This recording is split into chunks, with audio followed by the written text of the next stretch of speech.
Hello students, நம்ம TN 10 standard maths important questions பார்த்துட்டு இருக்கோம். ஸோ இந்த வீடியோவில் chapter 3 algebra இருந்து ஒரு ப்ராப்ளம் பார்க்கலாம்.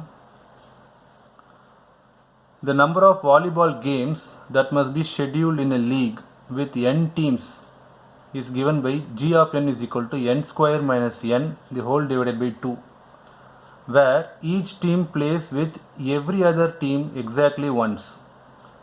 A league schedules 15 games. Then how many teams are in the league? சரிங்களா? ஸோ அது வந்து நம்ம ஐபிஎல்லாம் நடக்குது இல்லைங்களா வருஷம். ஸோ அதோட கூட நீங்கள் கம்பேர் பண்ணிக்கலாம். So number of teams 8 teams விளையாடுது அப்படின்னா ஒரு டீமும் ஒரு மேட்ச் விளையாடணும் வித் எவ்ரி அதர் டீம் அப்படின்னா then how many matches can be conducted அப்படின்றது ஒன்று. அப்போ how many teams are possibly present அப்படின்றத நம்ம அனலைஸ் பண்ணி கண்டுபிடிக்கலாம். ஸோ அதே மாதிரி தான். ஸோ இங்கே ஐபிஎல் கிரிக்கெட்டுக்கு பதிலாக இங்கே வாலிபால் கேம் சொல்லி கொடுத்துருக்காங்க, அவ்வளோதான் டிஃப்ரென்ஸு. ஸோ இங்கே என்ன கொடுத்துருக்காங்க அப்படின்னா number of volleyball games that must be scheduled in a league with n teams அப்படின்னா என்னன்றது என்னது? ஸோ கிவன் டேட்டா நம்ம எழுதிக்கலாம். முதல்ல n represents number of teams.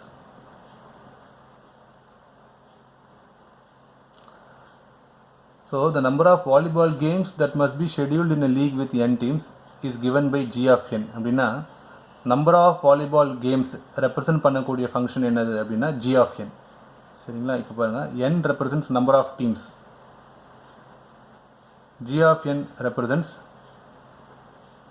number of volleyball games or number of games ன்னு சொல்லி சிம்பிளாக எழுதிக்கலாம். So n represents number of teams, g of n represents number of games. புரியுதுங்களா? ஸோ இந்த மீனிங் நீங்கள் கரெக்டாக புரிஞ்சுக்கணும். ஸோ என்ன கொடுத்துருக்காங்க பாருங்கள் கொஸ்டினில் மறுபடியும். The number of volleyball games, the number of games are the number of volleyball games that must be scheduled in a league with n teams. So n teams வச்சு நம்ம வந்து வாலிபால் கேம்ஸ் கண்டக்ட் பண்ண போகிறோம். So எத்தனை games conduct பண்ண போகிறோம் அதுதான் வந்து நம்பர் ஆஃப் வாலிபால் கேம்ஸ். சரிங்களா? That is given by g of n. அப்போ g of n represents the number of volleyball games. அதுதான் நம்ம எழுதியிருக்கோம். G of n represents number of games. Okay. So G of n is equal to n square minus n divided by 2. அதுவும் வந்து given data. So அதுவும் given dataல எழுதிக்கலாம்.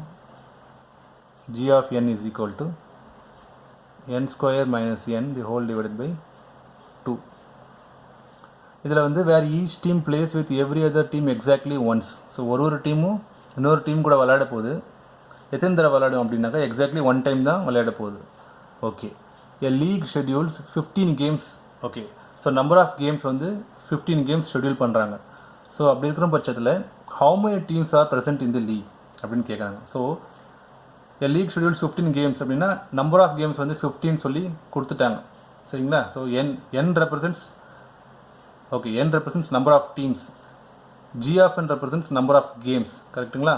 இப்போ a league schedules 15 games அப்படின்னா 15ன்றது நம்பர் ஆஃப் கேம்ஸ், 15 represents number of games. So 15 game வந்து ஷெட்யூல் பண்ணுறாங்க. இங்கே நம்பர் ஆஃப் கேம்ஸ் என்ன இருக்குது? g of n. So g of n is given to be என்னது? 15 games. அப்போ 15. ஏன் அப்படின்னா g of n represents number of games. So 15 கேம்ஸ்ன்றது number of games. So g of n will be 15 in this case. சரிங்களா? So இந்த வேல்யூவை நம்ம இங்கே சப்ஸ்டியூட் பண்ணலாம். ஓகே. அதுக்கு முன்னாடி என்ன கேட்குறாங்கன்றது ஒரு தடவை பார்க்கலாம். how many teams are present in the league அப்படின்னா நம்பர் ஆஃப் டீம்ஸ் எவ்வளோ இருக்குன்னு சொல்லி கேட்குறாங்க. ஸோ நம்பர் ஆஃப் கேம்ஸ் கொடுத்துட்டு நம்பர் ஆஃப் டீம்ஸ் எவ்வளோ இருக்குது அப்படின்னு சொல்லி கேட்குறாங்க. நம்பர் ஆஃப் டீம்ஸோட ரெப்ரசன்டேஷன் வந்து வேரியபிள் என்னு சொல்லி பார்த்தோம். ஸோ இந்த என்னன்றது தான் நம்பர் ஆஃப் டீம்ஸ் அப்படின்றதுனால how many teams கேட்டிருக்காங்க. So we have to find the value of n. So g of n ஓட வேல்யூ நம்பர் ஆஃப் கேம்ஸோட வேல்யூ 15 கொடுத்துருக்காங்க. ஸோ அதை சப்ஸ்டியூட் பண்ணலாம். So 15 is equal to n square minus n divided by 2. So cross multiply பண்ணிங்கன்னா 2 15s are 30. இங்கே 1 இருக்குது. So 1 into n square minus 1 will be n square minus n. So RHS முதல்ல நான் எழுதிக்கிறேன். n square minus n LHS RHSல shift பண்ணிக்கிறேன். equal to 30 or n square minus n minus 30 equal to 0ன்னு சொல்லி எழுதலாம். So possible factors என்ன வரும்னு பாருங்கள். 30க்கு such that the sum will be minus 1.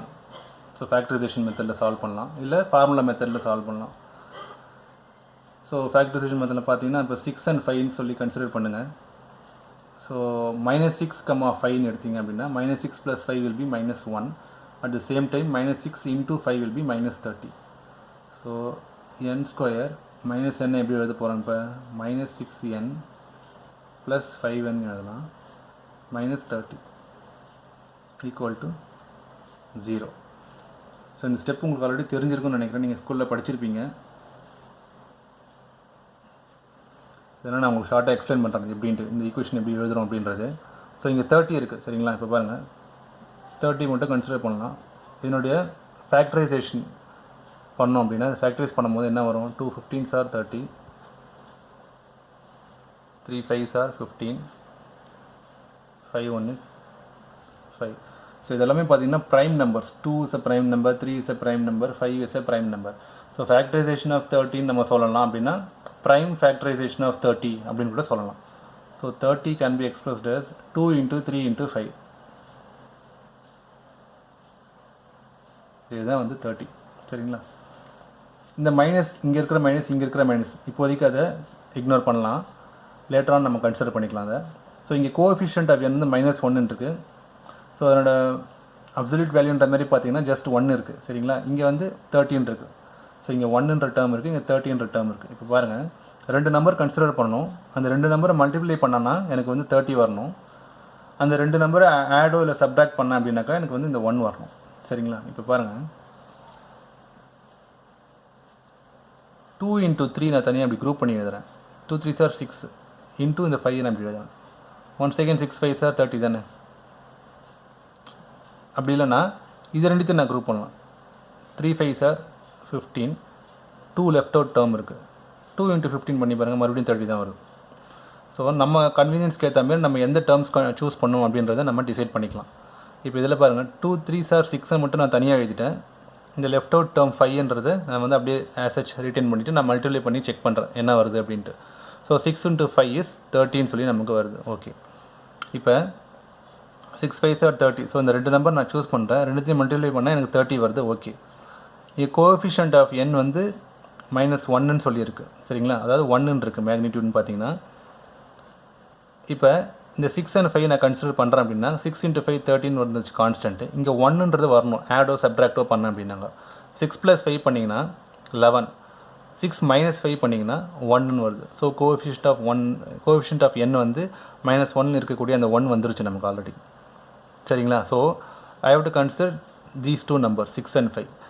இப்போ நமக்கு என்ன அடுத்த நெக்ஸ்ட்டு கன்சிடரேஷன் என்ன அப்படின்னா கோஎஃபிஷியன்ட் ஆஃப் n வந்து நெகட்டிவாக இருக்குது, கான்ஸ்டன்ட் டேர்மும் நெகட்டிவாக இருக்குது சரிங்களா. ஸோ இங்கே வந்து நம்ம எங்கே வந்து மைனஸ் டேர்ம் வந்து இன்க்ளூட் பண்ணிக்கணும் அப்படின்றத நம்ம பார்க்குறோம். இப்போ பாருங்கள் 6 and 5ன்றதை நமக்கு கன்சிடர் பண்ணியாச்சு. ஸோ இதை வந்து எப்படி நம்ம வந்து சைன் எந்த நம்பருக்கு எந்த சைன் அலாட் பண்ணலாம் அப்படின்றத நெக்ஸ்ட் ஸ்டெப்பை நம்ம பார்க்கணும். இப்போ 6க்கு நான் மைனஸ் சைனை அசைன் பண்ணுறேன்னு வச்சுக்கோங்களேன். 5 நான் அப்படியே ரிட்டைன் பண்ணிக்கிறேன் ஆசச், +5 இருக்கட்டும். இப்போ -6 + 5 என்ன வரும், -6 + 5 = -1 வருதா. ஸோ என்னோட கோஎஃபிஷியன்ட் -1 தானே, கரெக்ட், இது வந்துருச்சு. நெக்ஸ்ட் பாருங்கள் -6 × 5 பண்ணுங்கள். 6 5s are 30, இங்கே ஒரு மைனஸ் இருக்குது அதனால் minus. So coefficient of n -1 இருக்குது, இந்த -1 வந்துருச்சு. கான்ஸ்டன்ட் டேர்ம் -30 இருக்குது, -30 வந்துருச்சு. அப்போ I have to consider the combination -6, 5 சரிங்களா. அப்போ இந்த -n எப்படி எழுதலாம், -6n + 5n. ஏன் ப்ளஸ் போடுறோன்னா இந்த 5க்கு சைன் வந்து ப்ளஸ் தான் இருக்குது, இங்கே நான் மைனஸ் போடலை, 6க்கு மட்டும்தான் மைனஸ் போட்டிருக்கேன். அப்படி போட்டால் தான் நமக்கு என்ன சாட்டிஸ்ஃபை ஆகுது, இந்த அடிஷன் ஆஃப் த நம்பர்ஸ் வந்து கோஎஃபிஷியன்ட் ஆஃப் n வருது, அதாவது -1. அதேமாதிரி ப்ராடக்ட் ஆஃப் தி நம்பர்ஸ்ன்றது -30ன்ற இந்த கான்ஸ்டன்ட்டம் வருது. அதனால் I am considering these 2 combination. புரியுதுங்களா. ஸோ -6n + 5n அப்படின்னு சொல்லி எழுதலாம் இந்த -n, அதுதான் நாங்கள் எழுதியிருக்கோம் சரிங்களா. ஸோ இது நீங்கள் நிறைய ப்ராப்ளம்ஸ் வந்து ஃபேக்டரைஸ் பண்ணி குவாட்ரடிக் ஈக்குவேஷன் சால்வ் பண்ணும்போது உங்களுக்கு டேரெக்டாகவே வந்து நீங்களாக பை மென்டல் திங்கிங் நீங்கள் சால்வ் பண்ணிடலாம் ஈஸியாக. ஸோ இது ஒன்றும் கஷ்டமான விஷயம் கிடையாது. ஸோ ப்ராக்டிஸ் தான் நமக்கு தேவையில்லை சரிங்களா. ஓகே, இப்போ பாருங்கள் இந்த ஃபஸ்ட்டு 2 டேர்ம்ஸ் கன்சிடர் பண்ணுங்கள். n அப்படின்ற வேல்யூ வந்து காமனாக இருக்குது. So n × n is n square minus n × 6 is 6n. Okay, இந்த ப்ளஸ்ஸை வச்சுக்கலாம். ரெண்டுத்துலேயும் காமன் டேர்ம் என்ன, 5 × n will give me 5n. Plus into minus தான், ப்ளஸ் இன்ட்டு மைனஸ் தான் மைனஸ் தரும். அதனால் இங்கே மைனஸ் போடணும், ப்ளஸ் போட்டுறக்கூடாது. அதாவது இங்கே நான் இது வரைக்கும் சைன் இது இந்த ஸ்டெப் வரைக்கும் கிடையாது. ஸோ ப்ளஸ் 5 இன்ட்டு என்னன்னு எழுதியிருக்கேன். இங்கே நான் ஒரு சிம்பிள் போடணும். So plus into what sign gives minus அப்படின்னா plus into minus gives minus. அதனால் இங்கே நான் மைனஸ் போடுறேன். சரிங்களா? நெக்ஸ்ட்டு 5 6 ஆர் 30, அதனால் இங்கே 6 போடுறேன். புரிஞ்சுதா?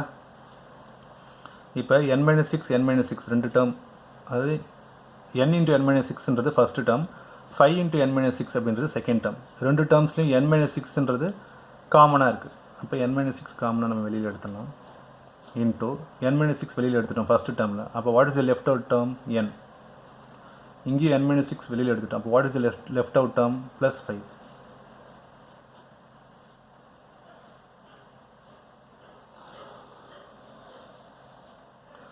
இப்போ n-6 into n + 5 equal to 0ன்னு சொல்லி வந்திருக்கு. n-6 into n + 5 equal to 0. சரிங்களா? இப்போ இது ஒரு டேர்ம், இது ஒரு டேர்ம், ரெண்டு டேர்ம் மல்டிப்ளை பண்ண எனக்கு 0 வரணும். சரிங்களா? இப்போ 2ன்னு ஒரு டேர்ம் வச்சுக்கலாம். இது கூட ஒரு மல்டிப்ளை பண்ணி நமக்கு 0 வரணும்னா இங்கே என்ன டேர்ம், இங்கே என்ன டேர்ம் மல்டிப்ளை பண்ணால் நமக்கு 0 வரும்? சப்போஸ் 1 போடுங்க, 2 1 is 2ன்னு தான் வரும், 0 வராது. 2 போட்டிங்கன்னா 2 2 4 தான் வரும், 0 வருது. இங்கே நம்ம 0 போட்டால் தான் நமக்கு ரைட் ஹேண்ட் சைடில் 0 வரும். So 2 into 0 is 0. சப்போஸ் இங்கே 3 இருக்குது, இங்கே சம் நம்பர் நம்ம ஃபில் பண்ணணும், இங்கே 0 வரணும்னு வச்சுக்கோங்க. இங்கே நான் வந்து 4 போட்டேன்னா 4 3s are 12, -4 போட்டேன்னா -12 அப்படி தான் வரும். அதனால் ரைட் ஹேண்ட் சைட் 0 வரணும், இங்கே நான் 0 போடணும். அப்போ தான் இந்த ஈக்குவேஷன் சாட்டிஸ்ஃபை ஆகுது. ஸோ இந்த அண்டர்ஸ்டாண்டிங் பேஸ் பண்ணி நம்ம என்ன சொல்லலாம்னா, either the first term or the second term should be 0. Only then the product of the two terms will be equal to 0 சொல்லலாங்களா? As per this understanding. So இதை நம்ம split பண்ணி எழுதுறோம் அப்படின்னாக்கா ஃபஸ்ட்டு டேர்ம் வந்து என்னது n-6, that has to be equal to 0. Or இந்த n + 5 second term இருக்கு இல்லைங்களா, that has to be equal to 0. Okay, இப்போ இந்த ரெண்டு ஈக்குவேஷனை சால்வ் பண்ணலாம். ஸோ n-6 ஈக்குவல் டு 0னா -6 அப்படி ஷிஃப்ட் ஆகும்போது +6 ஆகிடுது. 0 + 6 is 6. Next n + 5 equal to 0னா n ஈக்குவல் டு -5ன்னு வருது. ஓகே, ஸோ நமக்கு ரெண்டு சொல்யூஷன் கிடச்சிருக்கு. n is equal to 6, n is equal to -5. Okay, இப்போ பாருங்கள் ஏன் நமக்கு ரெண்டு சொல்யூஷன் கிடச்சிருக்கு. ஏன்னா we are solving quadratic equation of degree 2. So second degree equation அப்படின்னா we will get 2 roots. Third degree ஈக்குவேஷனாக இருந்தது அப்படின்னாக்கா we will get 3 roots. அதே மாதிரி n degree equation, nth degree ஈக்குவேஷனாக இருந்ததுனாக்கா அதை நீங்கள் சால்வ் பண்ணிங்கன்னா you will get n roots. ஞாபகம் வச்சுக்கோங்க. சரிங்களா? ஓகே, இப்போ n equal to 6, n equal to -5 வந்திருக்கு. இது ரெண்டுமே பாசிபிளா இல்லை ஏதாவது ஒன்று தான் பாசிபிளா அப்படின்றத நம்ம நெக்ஸ்ட் பார்க்கலாம். இப்போ பாருங்கள், n represents number of teams. எத்தனை டீம் இருக்குது அப்படின்னு சொல்லி கேட்குறாங்க. -5 டீம்ஸ் இருக்குன்னு நம்மளால் சொல்ல முடியுமா? சொல்ல முடியாது. So number of teams is always a positive quantity. புரியுதுங்களா? இப்போ ஒரு கிளாஸில் 30 ஸ்டூடெண்ட்ஸ் இருக்காங்க அப்படின்னா இந்த கிளாஸில் 10th ஸ்டாண்டர்ட் A செக்ஷனில் எத்தனை ஸ்டூடெண்ட்ஸ்ப்பா இருக்காங்க அப்படின்னு கேட்டால் 30 ஸ்டூடெண்ட்ஸ்னு சொல்லலாம். -30 ஸ்டூடெண்ட்ஸ்னு நம்ம சொல்கிறோமா, இல்லை -15 நம்ம சொல்கிறோமா? -15 ஸ்டூடெண்ட்ஸ் இருக்காங்கப்பா, -3 ஸ்டூடெண்ட்ஸ் இருக்காங்க, -2 ஸ்டூடெண்ட்ஸ் இருக்காங்க நம்ம சொல்ல மாட்டோம். So number of students is always a positive quantity. So அதே மாதிரி தான் இங்கேயும் நம்பர் ஆஃப் டீம்ஸ் அப்படின்றது எத்தனை நம்பர் ஆஃப் டீம்ஸ் இருக்குது, எவ்வளோ டீம்ஸ் இருக்குன்னு கேட்குறாங்க. ஸோ அது வந்து நெகட்டிவில் -5 டீம்ஸ் இருக்குன்னு சொல்ல முடியாது. So negative term or negative value has to be discarded. So இந்த நம்பரை நம்ம இக்னோர் பண்ணிவிட்டு பாசிட்டிவ் குவான்டிட்டி என்னவோ அதை தான் நம்ம வந்து ஆன்சராக நம்ம எடுத்துக்க முடியும். புரியுதுங்களா? Since number of teams cannot be negative,